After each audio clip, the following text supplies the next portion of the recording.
I am sick. It's not going to stop me from filming this video, though, because I really just want it to be over with. Anyway, I'm going to be reviewing Blood Heir, which is honestly solid 7.5, 8 stars. I did really enjoy it. There were a few sort of iffy moments. The main character is kind of stupid, but not stupid in a way where it feels like the author is like forcing plot points. It's more of just like stupid in a way of like, yeah, she makes ill-advised decisions, which, you know what? Me too. I read this book a while ago, so I am fully going to be reading off of very chaotic notes. So the book starts out with Anna, the main character, honestly being an idiot. Just a little, that thing I was telling you about earlier, she makes ill-advised decisions, and that is shown very early on. She infiltrates the most secure prison in the country, if not the world, to see one guy, and without offering him anything in return, she demands that he help her. She then proceeds to be very surprised and shocked when he uses her to escape.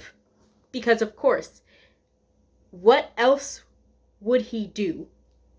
Context, this man is a famous con man and deputy of a mafia. I don't know what you expected. You went in with no safeguard and no plan. They do end up needing each other to escape because she gets revealed as an Affinite, which is, if you have watched the Shadow and Bone series, read any of the books, read Six of Crows, they're essentially Grisha. They're people who can control the elements. It does get very specific. Like, you have like the standard water, earth, fire, air. Then you have things like metal, plants, I think is one in there. Then it gets really, really specific. Like, the main character can control blood. There's a type of Affinites that's flesh Affinites, which I don't want to think about that too long. And then there's also Affinites that can block other Affinites' powers. There's one Affinite that can see into the future. I don't fully understand how the magic system works, but I feel like it works better if you just roll with it. So they end up needing each other to escape because now they're trying to capture the both of them. And Ramson, the prisoner that she helped escape, Ramson Quicktongue, ends up seeing use in who he thinks is a powerful flesh Affinite, the thing I had mentioned earlier, and they end up making a deal.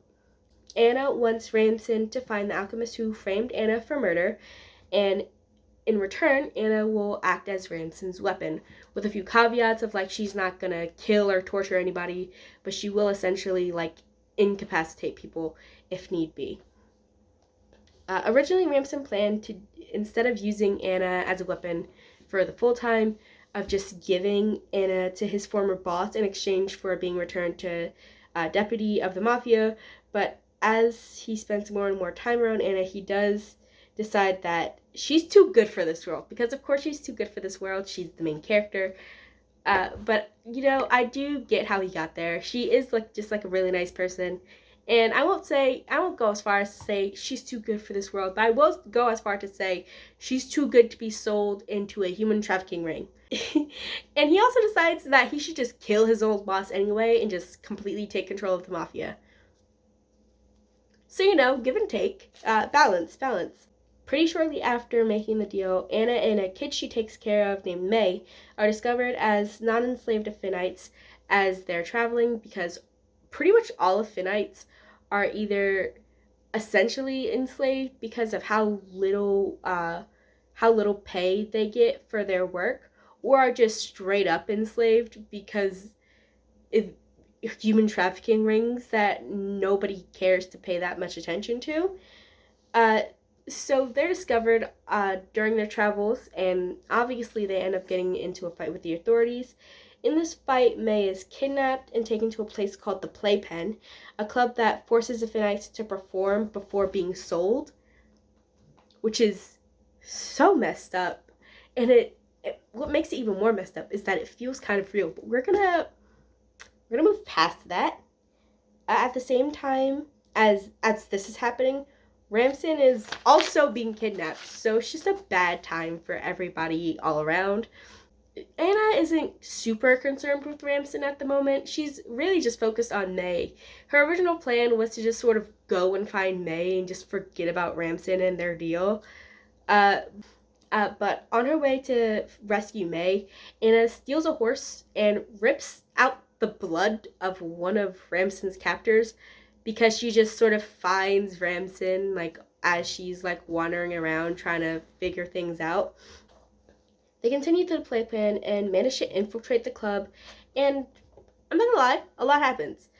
Ramson buys and frees one of the performers so she can protect Anna, which that wasn't brought up until way later in the book, I don't think. That, like, it's said that it happens, but it's not shown to have happened until it's relevant. Like, it's not written out in that chapter that Ramson does that, or that Anna sees Ramson do that, or even this is a dual perspective book. Ramson gets perspective chapters. Unless I'm losing my mind, in Ramson's perspective chapter, it's not said that he does that, but he does that, apparently. But he does that. And a group of rebels who were in contact with May, the child, destroys the club and escapes to a safe house. But not before May is killed. So she's kidnapped. She is like a pivotal, she's like an essential tool in destroying the playpen, which I feel like an adult could have been in charge of. I feel like with how many Affinites were in that club, there was definitely another Earth Affinite that could have done that. In the editing rows here, I realized that I didn't put this in my original, in the original video, because it didn't come up super often, but May is an Earth Affinite. They didn't need to put the child in that position, but we're gonna ignore that part. But she's kidnapped, plays that role that she probably didn't have to play, and then is swiftly killed. Honestly, it was a really sad moment, but I just could not. I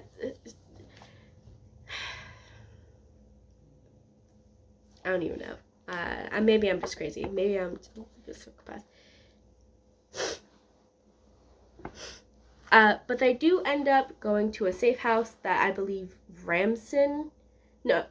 rebels, that the rebel leader knows of. They end up going to a safe house that the rebel leader knows of, and May's original kidnapper finds them, and Anna it's not clear if he's dead, but if he's not dead, he does get very, very close. And she also injures Ramson in the process because Ramson, for some reason, gets in the way of her killing him. I'm sorry. Listen, I get the point of him stopping her. Sometimes you just gotta let it happen. Some people gotta go. Anyway, but while Ramson is knocked out, Anna just sort of leaves. She attempts to leave to, like, sort of finish the job herself. That way she doesn't have to, like, get Ramson mixed up in her, like, drama anymore. And she attempts to infiltrate the boss's party that they were going to infiltrate together in order to, like, get close to the boss and find the alchemist that she was looking for and get Ramson close enough to kill his boss. But she doesn't think about the fact that she would need an invitation to get into, like, a high-scale, like, very upper-crust party. So she doesn't have an invitation when she gets there, so obviously she doesn't get let in. But Ramson does show up in time to save her, essentially. Obviously he's mad because she, like, almost killed him. And then proceeded to leave. But, you know, they make up and get over it. Anna gets her alchemist, and Rama goes to try and take over the mafia, but they both get kidnapped because kidnapping just happens a lot in this book, if I'm being honest. While Anna's being kidnapped, the Affinite that Ramson freed does come to save her. I'm thinking ahead. She does say that she was signaled to come help, but I don't know when that would have happened, considering that Ramson was also being kidnapped at the time. So I'm not completely sure the order of events here. But it's nice that she didn't die. The Aphonite's name is Lynn, the Aphonite that came to save Anna. Her name is Lynn, and they do end up making it to the palace. Lynn accompanies her to essentially finish her mission. But while Lynn does make it through, at the gates, Anna is exposed, cornered. She's cornered by a guy with the ability to manipulate fear, not the entire mind and not the full range of emotions, just fear. And luckily for him, Anna's fear response is to freeze. I really want to see him up against someone whose fear response is decking somebody in the face. Luckily for him, though, her fear response is to freeze. But she does manage to sort of push out of it enough to launch herself off of a bridge into a river that she has launched herself into twice in her life. Each time she's done this before, she did almost die. And she almost dies again. She would have died again if it weren't for Ramson saving her. Ramson jumps in to save her, knowing that he's probably gonna get shot in the process.